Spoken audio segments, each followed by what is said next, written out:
True. dog lover, you know.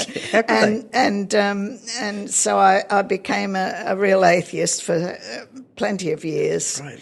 But because I suddenly realised how awful war was. I mean, it took a dog for me to think that. It's because you never saw a funeral, you know. You never, ever in the war in London saw a funeral. I don't know what they did. And they kept it from children, you know. You didn't really ever know the terrible time we went through. I mean, if Hitler hadn't turned his attention after the few managed to knock his air force out of the sky, if he hadn't turned his attention to Russia, we'd have been history.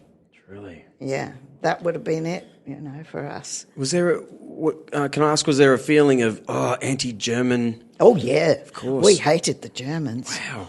Ooh, yeah, did we what? And that wouldn't go away And I was quickly. shocked by my father when I was about 14. My father invited two obvious young Nazis. Apparently they just let them out of the concentration camp to come and be wined and dined by the locals. And my father actually invited these two men. One was with I never forget him, dark brown hair, and the other one was a blonde guy. And this guy with the dark hair, I was disgusted with my father bringing these people in for lunch. Or I don't know, a cup of tea or something. And I decided to go up to my room. And as I went, this dark-haired one looked me up and down, and his eyes said, if things were different, my girl. And I actually got his message, and I scuttled upstairs to my room, and I was furious with my father for bringing those men into our house. Wow. Mm. Oh, what a time. And that wasn't that long ago. Yes, it was. It was 70 years ago. But even still, you know, that's sort of nothing. To think that there's so many... Yes, I suppose in the scheme of things it isn't long. And have you noticed how quickly time is going now? Oh, yeah. Can you believe we're 3 months off Christmas already? Yeah. You know, give me a break. It was last month, wasn't it? And someone actually said, I heard this recently, that the universe is expanding. And they recently worked out that it's not only is it expanding, but it's getting faster. Yeah. So the guy saying it was saying, well, potentially it actually is getting faster, like because we are going faster through space. So it is still as per time, but they haven't worked out whether that actually is faster. The thing that's really got me is, you know, that Voyager that they put out in the 70s, and it's now passing out of our galaxy. Yeah. It will not hit it's going the speed of sound. It will not hit another solid body for 56,000 years. Huh. Now, when you think of that, you think, hey, what about my little worries and things, you know? Oh, yeah. What am I? I'm not even a dot. Yeah. You know. Did you ever, you know, when you moved to Bangalore, go through the slump of not being in the limelight, you know, like everyone does? When you put it this way, these dorky little gigs I do on Saturday nights fill me with such, like, you know, people are looking at you and they're cheering you, and then come Tuesday, I'm in the pits. Like, what happened? Not at all. No? Because I immediately started work in plays, and I wrote a couple of musicals, by the way, and then there was a time when Mark, my eldest son, came to the farm and we started a little dinner theatre, and we were doing theatre out of that little place. Oh, we had some fun, and it was jolly difficult too, but we put on plays and I'd be making costumes, painting scenery. Okay. Were you well received in that town? Sometimes in the plays. I mean, I had a lot of work in those days. No, there was always something, and I'd bred goats as well, Angora goats. So I can tell you, I was running most of the time. You're a worker, aren't you? Yeah, well, I like doing things. Yeah, yes. Nothing's going to stop you. Probably not, That's except good. death. That's why I like doing these little shows, because you're talking to people like you. It's inspiring to me.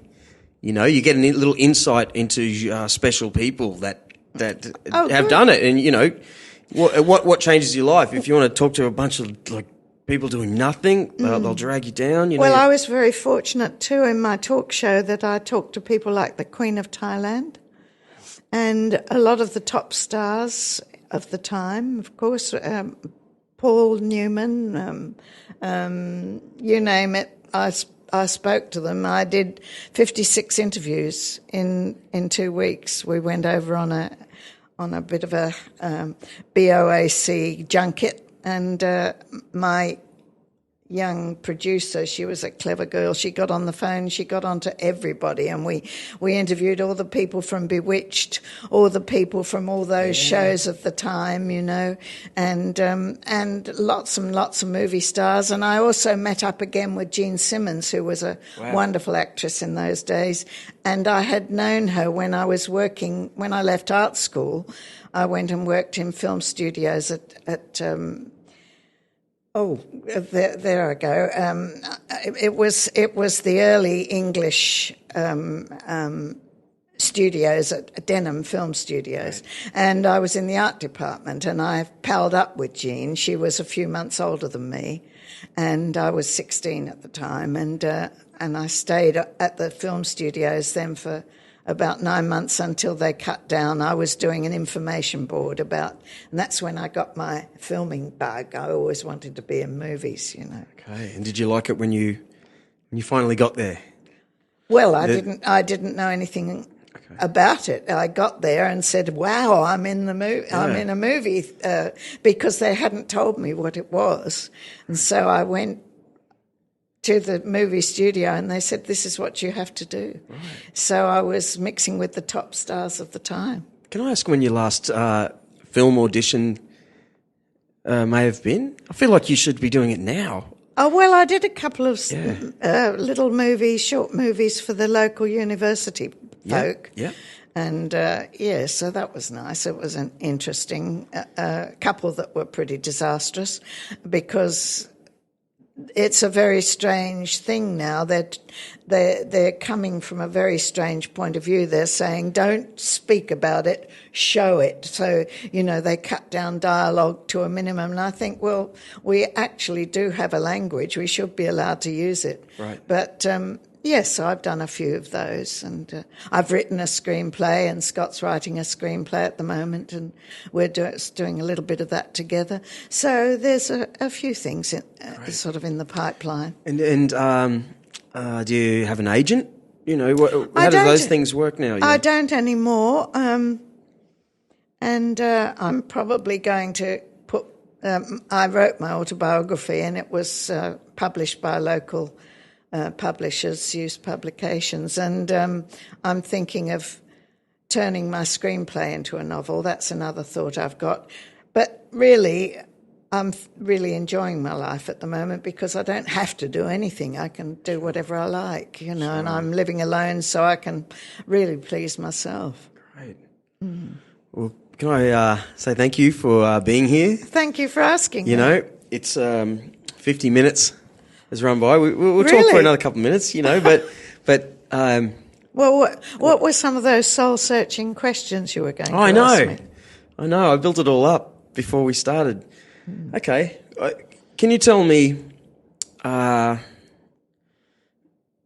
great story? A story maybe you haven't said before about a time offset. Say you met Paul Newman, like those. I like to know what did you do on the way to that job that everyone knows about. But when I was in the choir, I'd left and I was going to do my own thing, and my marriage was on the rocks.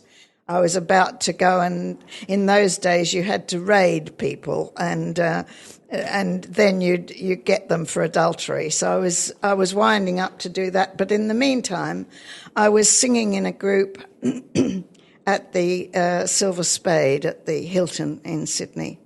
And the star was Howard Keel, who's a very well-known film star. You may not have heard of him because, goodness people, he had a wonderful voice. He was the very first lead in Oklahoma in London.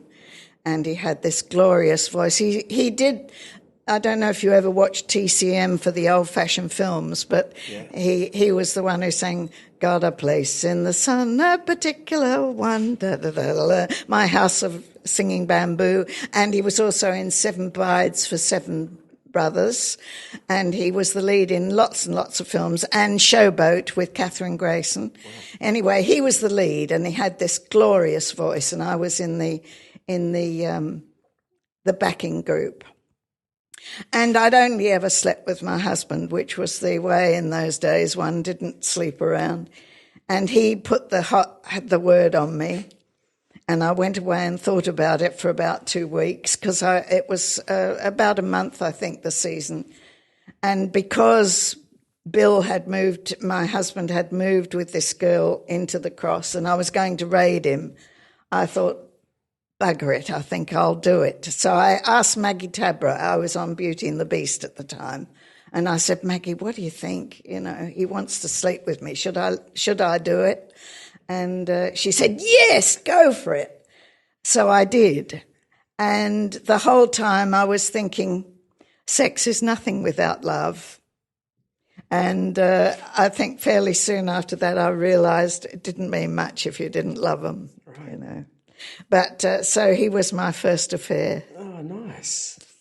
And I thought, well, if I'm going to have an affair, I'm going to have it with the big star that had hit Sydney. And did he call you again? Was he? Yes. Whenever he visited Australia, he gave me a ring. Yeah. Great. Yeah. What does a raid mean? Raid? Well, what you do is you have a detective with you who's got a camera, and you knock on their door and you go in and you find them, their clothes in the same wardrobe. And actually this girl got out on the ledge of the windowsill to try and escape. But I got my divorce and I got it for adultery and I got the house. Got you, I understand. You know? Okay, yeah. Okay. So that was good. As soon after that, the men decided that wasn't in, so they decided everybody has to have half of everything, no matter. There was no blame, you know.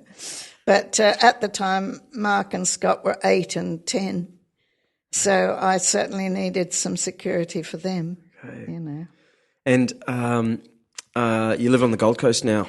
Madraba. I'm a Madraba grandmother, apparently. Yes. I did a gig at the Wallaby 2 weeks ago. Oh, the Wobbly. I call that the Wobbly. Yes. It's been there forever. Oh, it's quite a nice place, actually. It really is. You can get a nice meal there. Oh, yeah. I've thoroughly enjoyed whenever I've gone. I've only been there a couple of times. Yeah, it's like I've enjoyed the food. Very good. Definitely. And actually, a lot of people live there. There's a lot of history about...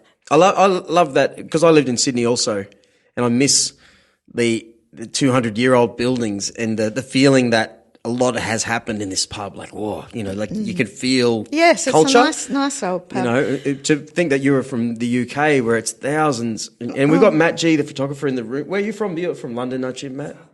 South London. I begrudged moving from my latest property, though. I had a property in near Bow Desert. I can't think of the name of it.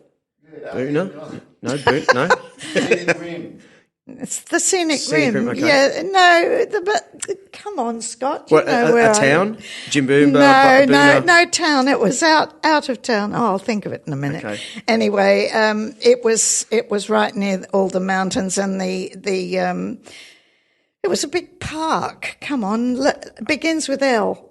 Lamington. Lamington, yes. Thank you. Lamington National Park. Right. And I was on the edge of that, and I had a few acres, and I had this old house that I did up, and I absolutely loved it. And I fell over and broke a hip, and a month before, without realising, I'd had a heart attack. Wow. So Scott said, "Mum, you've got to come back to civilization." And I absolutely abhorred coming back to Madraba, because there I was with my strip of garden and this house in a gated estate, and I disliked it. But then I went to Bali with a couple of elderly, queers, and it was such a vile holiday. I came back and thought, I'm in paradise here. What's the matter with me? And I've been quite happy there ever since. But I do miss the country. I loved Bangalore. I had 135 acres there. Wow. I mean, imagine what that would be worth now. You know, I always sell too early. And Greenwich Point, good Lord, how many thousand millions would that be worth? So I've always kind of sold just before it hit. But look, I've got a house. I owe nobody anymore.